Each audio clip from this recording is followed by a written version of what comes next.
Não quero mais ser casada com pobre. Vem analisar esse e-mail aqui comigo. Oi, Mara. Oi, Cecília.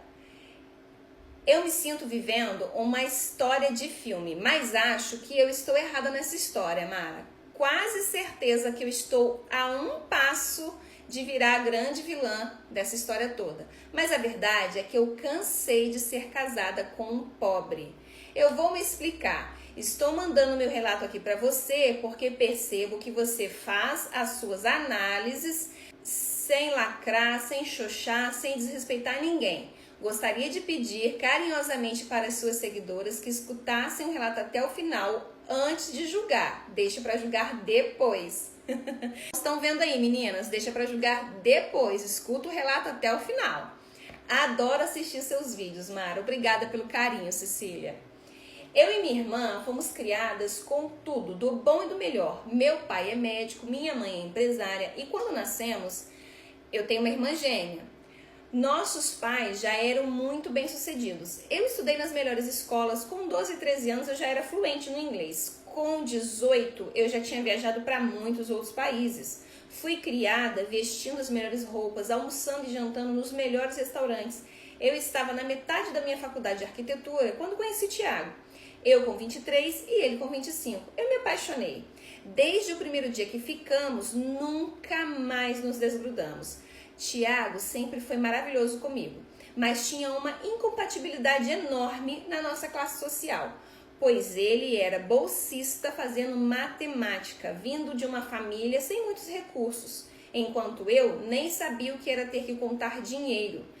Mas, enquanto só namorávamos, essa diferença de realidade financeira não incomodava tanto. Afinal, eu morava com meus pais, eu vivia uma vida maravilhosa e Tiago vivia aquela vida sendo minha companhia. Ele nunca tinha dinheiro para me acompanhar nos programas com os meus amigos, viagens, almoço, mas eu tinha uma excelente mesada e dava para bancar nós dois. E assim foi durante todo o nosso tempo de namoro. Ele não se sentia bem com essa situação, mas acabava aceitando. Nos formamos quando eu estava com 26 e ele com 28. Após minha formatura, eu avisei aos meus pais que eu e Tiago iríamos noivar e casar dentro do próximo ano. Meus pais nunca falaram nada, Mara, nada contra eu namorar Tiago, mas também nunca demonstraram grande felicidade. Receberam a notícia e me desejaram felicidades. Nunca destrataram meu namorado, mas também nunca demonstraram um grande apreço, sabe? Assim foi, fizemos como havia comunicado aos meus pais. Organizamos tudo conforme eu quis para a minha festa de casamento. Quando meu pai viu que o casamento realmente iria acontecer, meu pai me chamou para almoçar com ele, só nós dois em um restaurante que eu amo aqui em São Paulo. No almoço, meu pai me perguntou se eu estava certa da minha decisão de me casar com o Tiago e se eu amava mesmo o Tiago. Ele então me disse que queria que eu fosse muito feliz na minha vida de casada e aproveitou e me perguntou se meu noivo tinha noção quanto eu era cara e mimada. Eu não estava esperando por aquela pergunta. Eu respondi que achava que sim. Vou colocar do jeito que ele me falou. Filha, você vai continuar amando ele mesmo quando ele não puder bancar os seus luxos? Pai, eu sou formada agora, eu mesmo vou bancar os meus luxos. Eu respondi dentro da minha inocência. Minha filha, até você fazer seu nome como arquiteta a ponto de ganhar o suficiente para bancar todos os seus luxos, isso leva tempo. Ele me avisou. Pai, eu vou montar meu escritório e divulgar o meu trabalho. Eu disse como se já tivesse tudo resolvido, Mara. Com que dinheiro você vai montar seu escritório, minha filha? Meu pai perguntou, quase sentindo pena de mim. E hoje eu entendo aquele olhar dele. Tem que ter dinheiro, né, pai?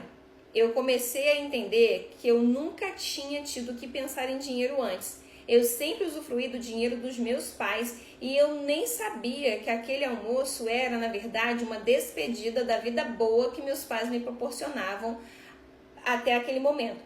Pois é.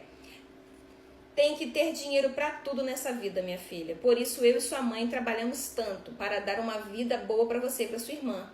Você quer casar? Não vamos nos opor a isso. Mas entenda que assim que sair da sua festa de casamento, estará entrando em uma nova etapa da sua vida. E nessa nova etapa, você não vai ter os cartões de crédito do papai, não terá mais a sua mesada, vai viver a sua vida de adulto independente dos seus pais, correto? Correto, eu respondi quase que sem jeito. E onde vocês vão morar? Meu pai continuou a conversa. E eu disse que não sabia, mas teria essa conversa com meu futuro marido. Nós mudamos de assunto e acabamos o nosso almoço. Pela primeira vez, meu pai fez questão de me mostrar o quanto tinha custado aquele almoço. E eu tinha entendido o que meu pai disse. A partir do momento em que eu me casasse, eu não contaria mais com o dinheiro dele. Depois de alguns dias, eu fiz a mesma pergunta para Tiago. Onde vamos morar? E a resposta dele já estava pronta, na casa da minha mãe, até a gente se ajeitar.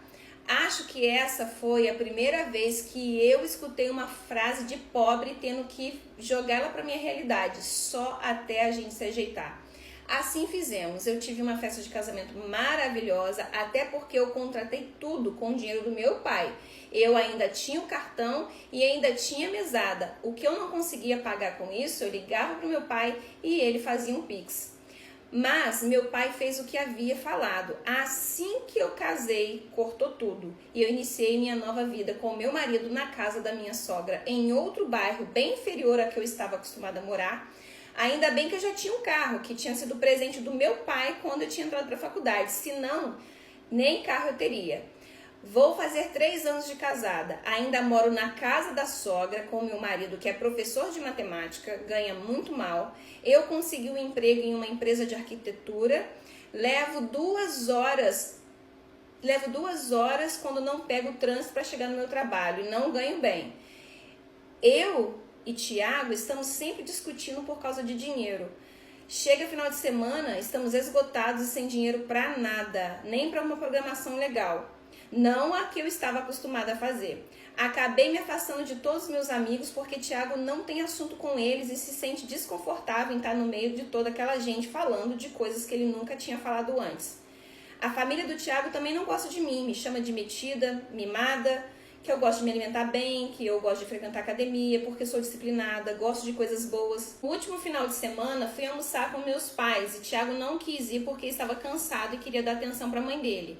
Em um determinado momento, eu estava pegando sol na beira da piscina, pensativa, e minha mãe se aproximou e disse que estava vendo que eu estava triste. Então eu me abri com ela, contei como estava difícil a vida que eu estava levando no meio de toda aquela pobreza. Minha mãe então riu e disse que se eu quisesse, e disse que se algum dia eu quisesse voltar atrás, que meu quarto ainda estava lá, que ela não tinha desfeito o nosso quarto, nem o meu nem da minha irmã. Minha irmã se casou 2 anos depois que eu, mas ela se casou com um homem da mesma classe social que a nossa. Então ela continua morando no mesmo bairro, frequentando a mesma academia, convivendo no mesmo ciclo social que antes. O marido dela e meu pai se tornaram amigos porque tem o mesmo tipo de assunto. Eles falam de golfe, carros, investimentos, vinhos. Na última viagem que fizemos, eu, meu marido, minha irmã e o marido dela, meu pai e minha mãe, eu notei o quanto meu marido fica desconfortável por não saber dos assuntos que meu pai e meu cunhado falam. Eu não falo disso pra ninguém, Mara, guardo isso comigo. Mas eu penso, ainda bem que minha irmã não se casou com um pobre, senão ela estaria passando aperto igual a mim. Me sinto presa nesse relacionamento. Estou trabalhando e sei que um dia vou melhorar de vida, mas não sei se meu amor por Tiago é tão forte assim. Mas também não tenho coragem de me separar. Agora podem falar, eu sou uma pessoa péssima por estar cansada de estar casada com um pobre?